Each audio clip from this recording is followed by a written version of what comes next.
Bienvenidos a Polonia. Nos adentraremos en las historias de algunos de los grandes santos de los tiempos modernos. Y como estamos aquí en una peregrinación junto con más de 1 millón de jóvenes y nuestro Papa, nos adentraremos en las historias de algunos santos en ciernes. Está ocurriendo un movimiento. Católicos que son atrevidos y contagiosos, que no tienen miedo de expresar su fe porque saben que es lo que hace que vivir merezca la pena. Soy Chris Stefanik, marido y padre de 6. Y hablo con más de 80.000 personas cada año. Y puedo ver este movimiento en todo el mundo, cada vez que conozco a católicos que me inspiran y que me enseñan cómo de increíble puede ser la vida diaria gracias a la fe. Bienvenidos a Real Life Catholic. Si quieres entender algunos de los grandes santos de la Edad Moderna, tienes que entender de dónde vinieron.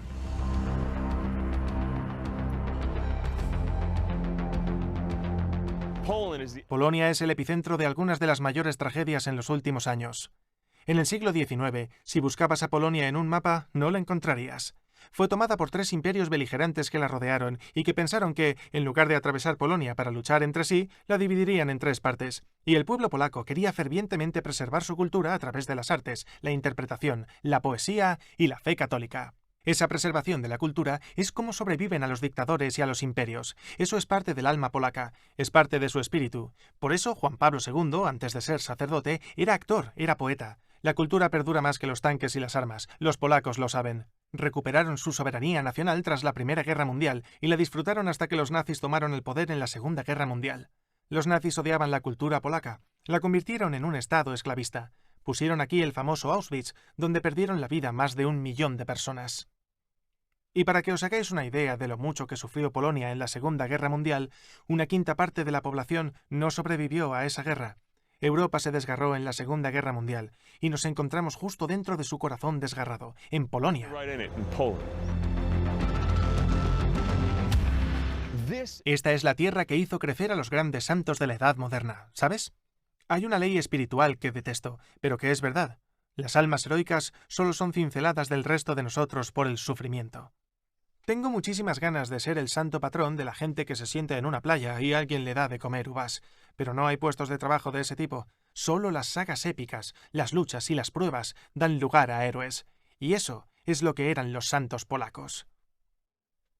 Los santos polacos de la Edad Moderna son héroes espirituales épicos, que se encontraron en una batalla por el alma de su nación y el futuro de la humanidad.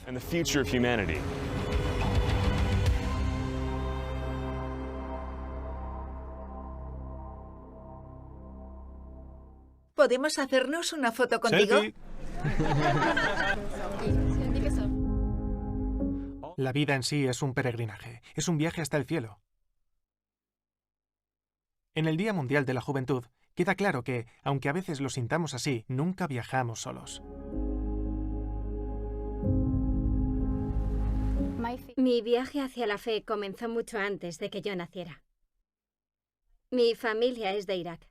Hubo amenazas de bomba en el pueblo en el que estábamos y nos dijeron que teníamos que recoger todo lo que teníamos y marcharnos. Mis padres caminaron junto a otros miles de católicos caldeos en un viaje de 3 días a pie, a través de las montañas y hacia Turquía. Fue allí, un mes después, donde mi madre me tuvo. Mucha gente decía que era imposible que un bebé desnutrido como yo pudiera sobrevivir. Había hombres adultos que morían a diestro y siniestro a causa de enfermedades e inanición. Sin embargo, de alguna manera, yo sobreviví. He vivido en Michigan toda mi vida, pero siempre he sentido una profunda conexión con mis raíces. Durante mi infancia, mi padre me inculcó un profundo deseo de rezar. Nos enseñó a leer y escribir el idioma y a leer y escribir las mismas oraciones que los apóstoles llevaron por primera vez a esa región de Oriente Medio. Crecí enamorándome cada vez más y más de Dios a través de esta antigua cultura que mi padre se había asegurado de que no olvidáramos, aunque viviésemos en Estados Unidos. Aunque de pequeña fui muy creyente, cuando cumplí 13 años empecé a sentir que la iglesia era una rutina. Y entonces di un paso atrás y pensé, voy a coger las riendas. Dios, eres increíble. Eres genial, pero voy a hacerlo a mi manera. Y lo hice. Durante mucho tiempo nunca quise que nadie supiera de dónde venía o cómo había nacido. Quería olvidarme de ello. Es duro pensar en la muerte, y no en la muerte de cualquier persona, sino en la de tu propia gente. No era algo de lo que estuviera orgullosa. Era algo que quería dejar en el pasado. Fui capaz de encontrar esa pequeña voz dentro de mí que decía, oye, Fuiste creada para algo más grande. Hay un propósito en todo lo que has vivido y estás aquí ahora mismo. Estás aquí por una razón. En cuanto sentí eso, tuve un encuentro con el Espíritu Santo. Aunque no quería necesariamente volver a la iglesia o decirle a mi padre, oye, he tenido este encuentro, lo mantuve en secreto, sabía que había algo allí. Así que volví y empecé a ir a la iglesia por mi cuenta, para poder conocer a Dios a un nivel más personal. No quería solamente seguir los rituales, no quería sentir que era una rutina, así que fui a la adoración. Le conté todas mis preocupaciones y lloré muchísimo, pero Él transformó mi ira y suavizó mi corazón. Y es en ese silencio en el que pude no solo conocer más a Dios, sino también volver a enamorarme de Él, como lo hice cuando era pequeña. Durante este proceso de ir hacia Jesús, empecé a pensar realmente en el sufrimiento, a pesar de todo lo que ha pasado en mi vida y todo el sufrimiento. Dios todavía reina y con su gracia y su misericordia, cualquier cosa en el mundo es posible. Estar aquí en el Día Mundial de la Juventud ha sido increíble. Una de las mayores alegrías que me ha dado el Día Mundial de la Juventud ha sido ver de repente la bandera iraquí ondeando en medio de la plaza. Me acuerdo que literalmente dejé caer mi maleta y corrí hacia un enorme grupo de personas que sonreían de oreja a oreja. Al instante se me llenaron los ojos de lágrimas y fue una bendición poder conectar con estas personas que han visto tanto sufrimiento, con las que me he sentido tan profundamente conectada durante gran parte de mi vida. Y eso es, en última instancia, lo que esta peregrinación ha supuesto para nosotros. Reunirnos en solidaridad con gente de todo el mundo y conectarnos y descansar en su amor y su misericordia.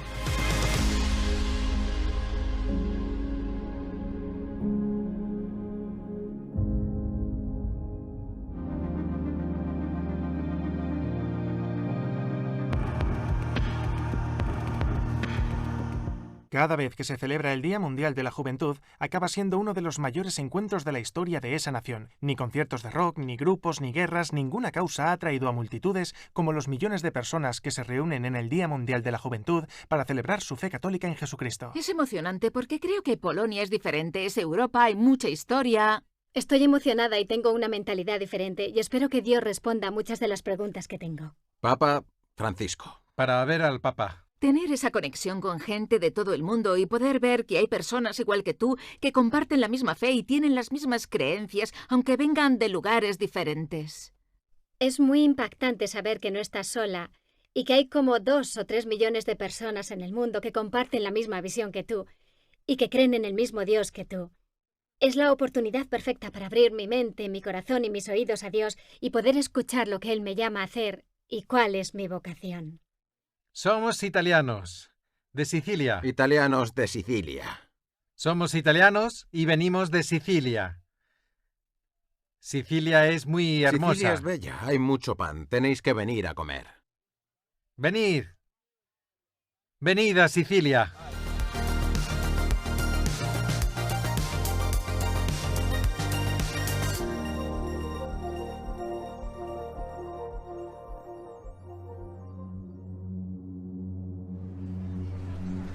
Escondida entre los muros de un convento por el que pasaba Juan Pablo II de camino al trabajo, había una monja.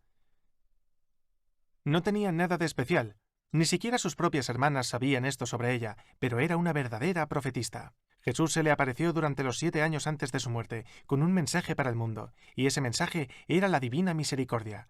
Él dijo que su misericordia es como el océano, la misericordia que tiene para nosotros no tiene límite, no hay pecado que Él no pueda perdonar. Cuanta más confianza tengamos, más misericordia podremos obtener. Juan Pablo II acabó canonizando a Santa Faustina. Estableció el domingo después de Pascua como el Día de la Divina Misericordia y murió en la vigilia de ese mismo domingo. Es increíble que este mensaje de misericordia se diera al mundo en Cracovia, Polonia, un país donde 1/5 parte de su población murió durante la Segunda Guerra Mundial. Un mensaje dado al mundo tan cerca de Auschwitz.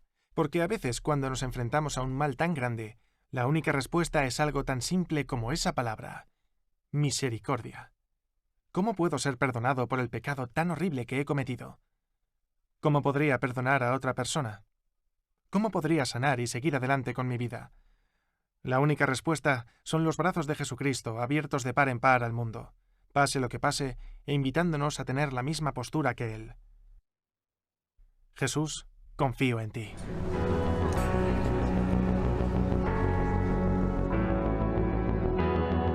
Me llamo Tom Langrel.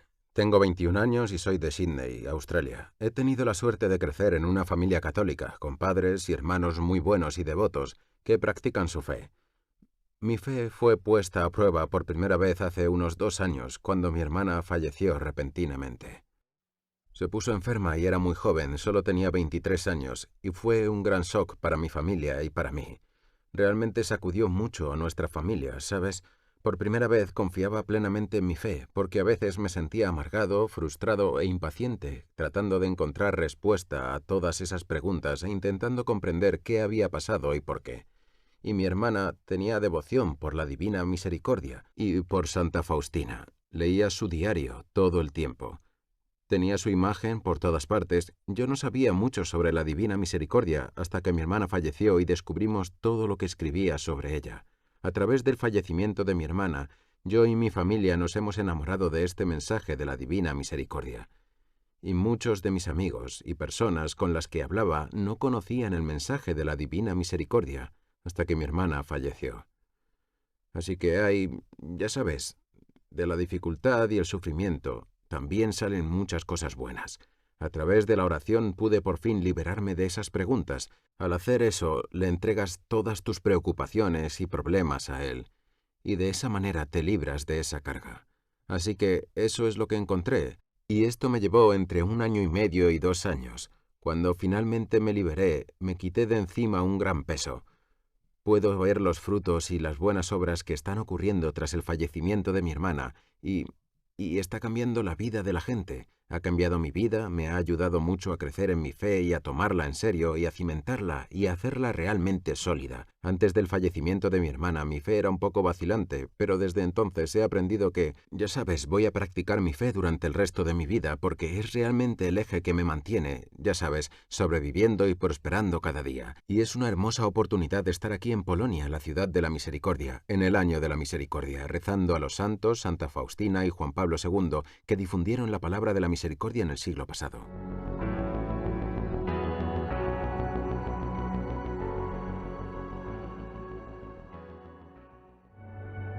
San Estanislao está enterrado en el corazón de Cracovia, en la Catedral de Wawel.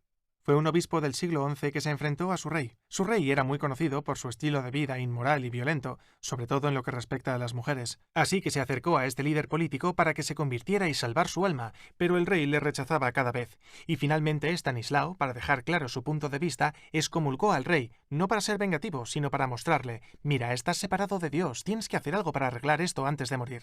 La respuesta del rey fue enviar a súbditos a matar a Estanislao. Los súbditos no quisieron porque amaban a su obispo.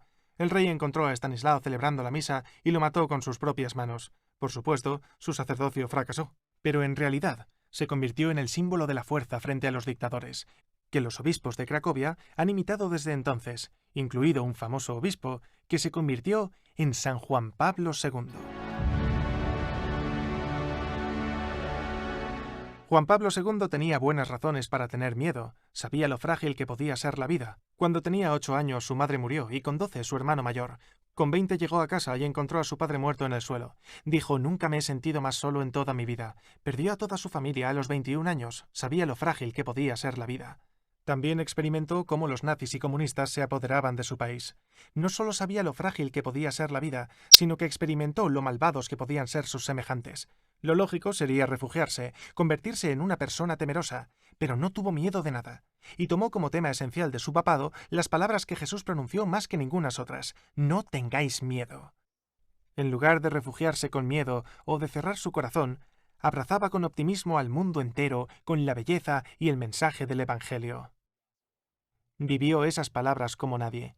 Cuando era obispo de Cracovia, solía estar en desacuerdo con las autoridades comunistas. En su diócesis construyeron una ciudad llamada Nowa Huta, o Nueva Ciudad. Iba a ser una utopía comunista. Promovían el amor libre. Había horarios de trabajo con los que los padres no podían pasar tiempo con sus hijos, para que el Estado los criara. Imagina la vida sin religión. Era horrible, e iba a ser la primera ciudad de Polonia sin iglesia católica. Los habitantes del pueblo construyeron una cruz donde pensaban que debía haber una iglesia. Los comunistas la derribaron. La gente la volvió a construir. Los comunistas la volvieron a derribar. Era en esa cruz donde Juan Pablo II, cuando fue obispo de Cracovia, celebraba la misa de Nochebuena con su pueblo, con miles de fieles reunidos a su alrededor en el frío glacial. La nieve caía sobre ellos y los generales comunistas enfadados mirando. Imagina lo que supuso para el alma de su pueblo que ese tipo se convirtiera en el primer papa polaco. 2 años después de ser elegido papa, volvió a Polonia y miles de fieles salieron a saludarle. Coreaban en las calles: «¡Queremos a Dios! ¡Queremos a Dios!». En 20 años, el comunismo cayó en Europa del Este sin que se disparara ni un solo tiro. Las autoridades comunistas, que estaban literalmente temblando en sus botas en 1979, supieron entonces que no tenían una oración. A veces tenemos tanto miedo a la muerte que nunca vivimos, a las heridas que nunca sanamos, a los conflictos que dejamos morir las relaciones. Chicos, el poder que hizo el cielo y la tierra os cubre la espalda. No tengáis miedo.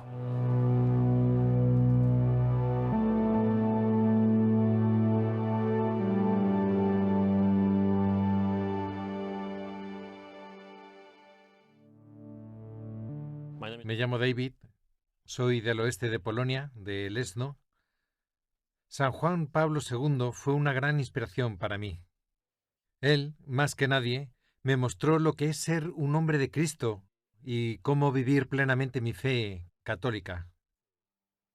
Nací y crecí en Polonia con mi madre y mi abuela, que son personas increíbles. Mi abuela me transmitió la fe. Iba con ella a la iglesia siempre. No recuerdo mucho, pero la recuerdo sonriendo en la iglesia en la misa, la Santa Misa. Vivía con mi madre y mi abuela, porque mi padre nos dejó cuando nací. Mi abuela murió cuando yo tenía 9 años. Y mi madre bebe mucho. Y por eso fui a una familia de acogida. Su madre murió cuando era muy joven. Él también vivió situaciones difíciles. Puedo decir que entiendo su situación. La iglesia también le rescató. Puedo decir que profundicé en la fe, no solo en misa, sino más profundamente. Pensar quién soy, a dónde voy, cuál es mi destino. Juan Pablo II me dio esperanza. Así que puedo decir que Juan Pablo II fue un padre espiritual para mí. Sus palabras y su vida me impactaron profundamente y me inspiraron y desafiaron para poner mi vida en el camino hacia la grandeza. Juan Pablo II me ha mostrado lo que es amar a Dios y a perseverar a través de los muchos retos y luchas de la vida. Oigo las palabras de Juan Pablo II. Mantén la esperanza a pesar de todo. No tengas la tentación de rendirte. Vive con valentía. Sé fiel. No tengas miedo, David. No tengas miedo. Para mí, esto es lo que significa confiar en Jesús y en su Santa Madre María. Esto es lo que significa ser un hijo de Polonia. Un hijo del Papa Juan Pablo II. Un hijo de Dios, que es mi Padre.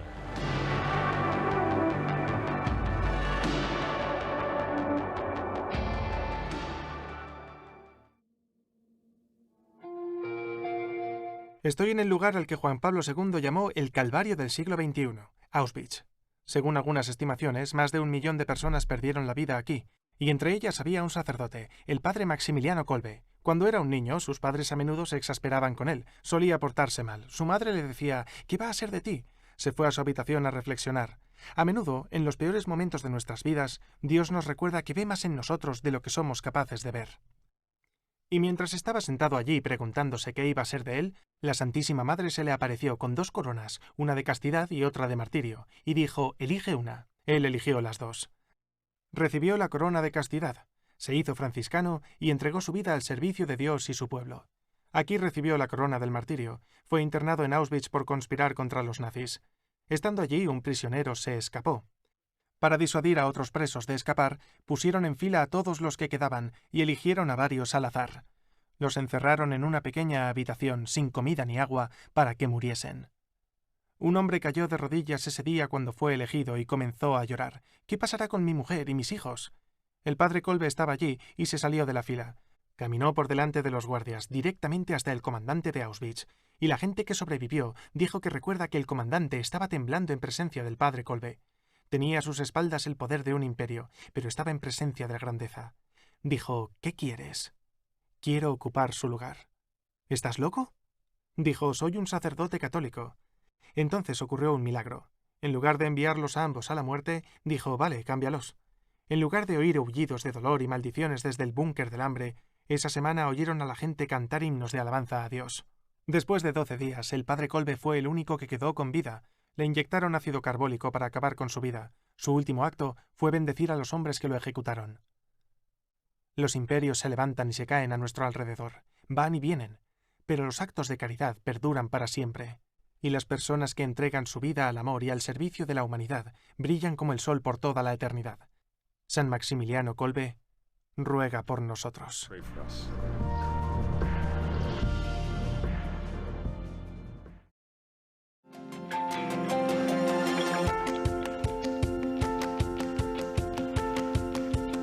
Tuve la bendición de ser el presentador de los peregrinos de habla inglesa, 60.000 de ellos en 3 días, aunque los peregrinos que se reúnen en Polonia esta semana vienen literalmente de todas las naciones del mundo y han sido enviados para ser, en palabras del Papa Francisco, apóstoles de la misericordia.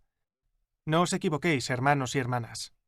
La fe católica que tenéis, el mensaje de la misericordia, la mejor noticia que la humanidad ha recibido jamás, ha llegado a vosotros con un gran coste.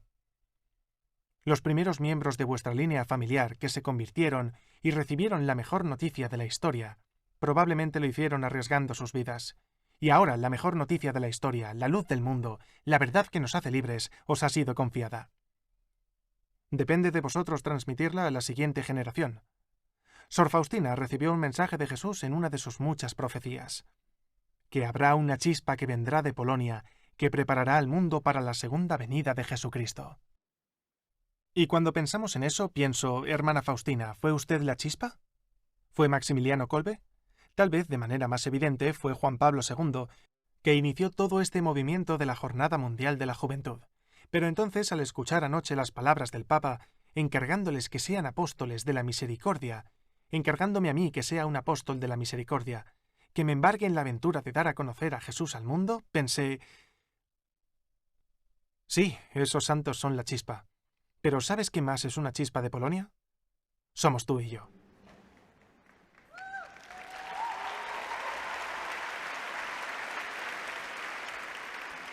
Jesús nos envía para ser apóstoles de la misericordia, para prepararle el camino. Y sé que nos sentimos incapaces, nos sentimos pequeños, nos sentimos temerosos cuando se trata de volver a casa y enfrentarnos a la gente que podría burlarse de nosotros si decimos, sí, esa fue la mejor semana de mi vida, porque me enamoré de Jesús de una manera más profunda que nunca antes. Tened valor, porque todo está en vuestras manos, y podéis hacerlo por la gracia de Dios. Y mirad, a veces nos acercamos a la oración y pensamos, Dios, cuando vuelva a casa de la experiencia del Día Mundial de la Juventud, ya sabes, ayúdame a no desmoronarme, a no tener un ataque de ansiedad cuando mis padres tengan otra pelea. Ayúdame a no derrumbarme bajo la presión de grupo, de mis amigos para salir de fiesta. Ayúdame a no derrumbarme y a mantener la boca cerrada, ya sabes, cuando llegue el momento de hablar de ti y tenga miedo de lo que la gente vaya a pensar de mí. Chicos, pedimos demasiado poco. Sois apóstoles de la misericordia, receptores de las mejores noticias. Empecemos a pedir a lo grande, a rezar así, Jesús, abre mi corazón, para que ríos de agua viva fluyan de mí hacia un mundo hambriento y sediento de esperanza y de misericordia. Vamos a hacer que esta sea nuestra oración. Así es como me oculto del sol en la cola de seguridad, en el calor abrasador. Simplemente me agacho. Es el lado oscuro del Día Mundial de la Juventud.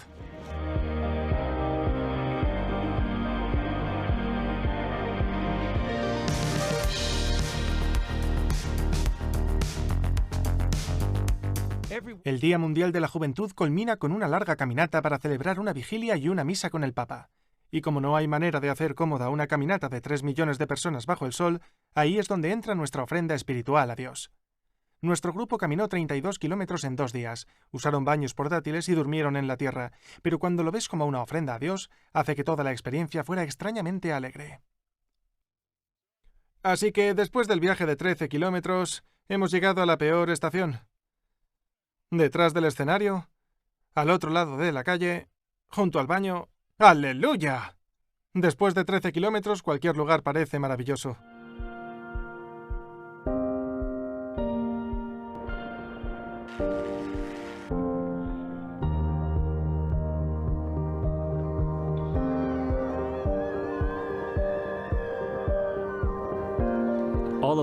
La vida es una peregrinación, es un viaje al cielo. Nos esforzamos por descubrir nuestro camino, por manejar las incomodidades que puedan surgir.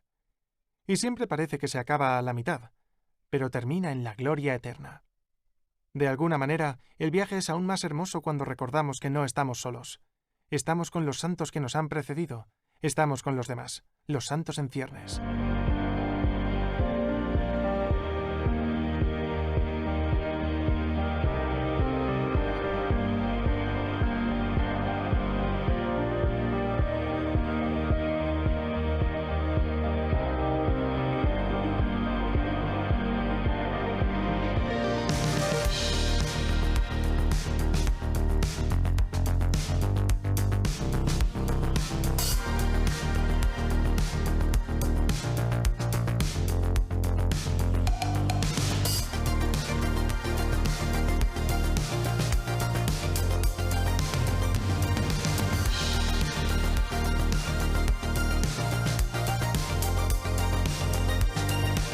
Encuentra uno de nuestros eventos cerca de ti y obtén material gratis. Visita reallifecatholic.com y suscríbete a nuestro boletín hoy mismo.